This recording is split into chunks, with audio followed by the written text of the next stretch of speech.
independent directors are legally accountable in respect of such acts of omission or commission by a company which occurred with their knowledge. Every single thing will always be part of the ecosystem. SEBI is also part of the ecosystem. You can never deny anything from coming. You cannot stop anything from coming. However, everyone should know what the role is, and no one should become a power center whereby the ultimate aim of the whole thing is creating value. What is embedded in that $5 trillion GDP is a $1 trillion digital economy. And the digital economy is not just the IT sector becoming 350 billion, as I said, but the balance 650 billion will drive the future of India. And my belief is that while everything, I'm on the board of State Bank, we talk digital almost 40% of the time. And Honeywell, of course, is a totally digital company. The board of directors, I see they have a huge responsibility to curtail the dreams that can be sold and shoot it from the shoulders of the board of directors.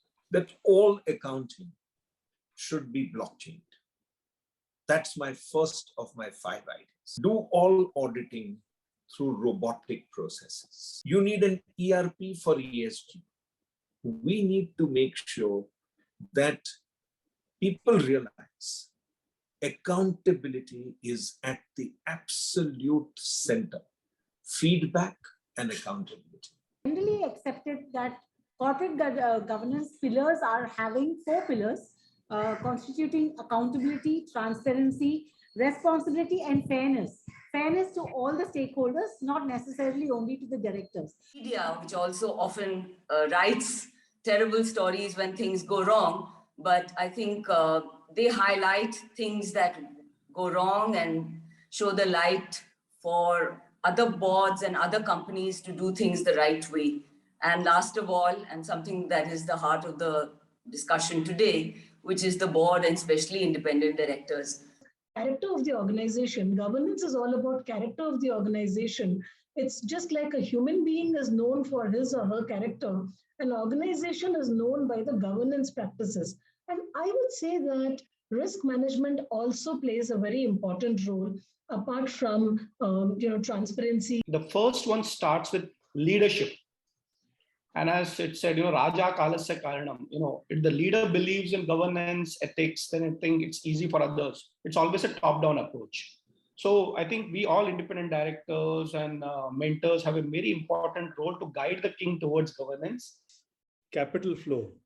If you want to grow your business, you require investors, you require capital flow, you require money to come into the company. It will not happen if you do not have good corporate governance. As we all know, wealth creation is a critical part of every business which exists, because that's the basic nature or basic need of existence of any business, and how the governance is playing an important role. What is important is the companies have got to make money, they got to save money, they got to be efficient in terms of decision making, and they got to balance the interest of all the stakeholders who are associated, connected with the corporate enterprise. Now that's where, again, I would like to focus on 3 aspects, as Ninaji has just done. So all that I'm trying to say is that there is a huge transformation which was earlier silent, but which is extremely visible, which has resulted in a total reinvention of business models and transformed organizations.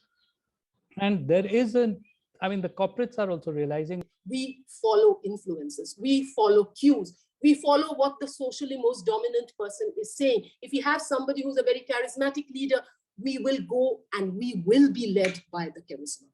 What then can you do? And that's what behavioral insights is all about. So today, capital is going to flow where governance is better and risk is lower. It's not going to be constrained by a visa. It will find a way around all of that to land across boundaries where there's an efficient idea, and the chances are that the efficient idea is being developed by a millennial. Corporate governance is an important, probably one of the most important criteria, but beyond that also, there are drivers to value creation and in turn, wealth creation. CSR is a bit more removed from real people. Generally, they tend to outsource it. You've been part of many NGOs, I'm sure you know that.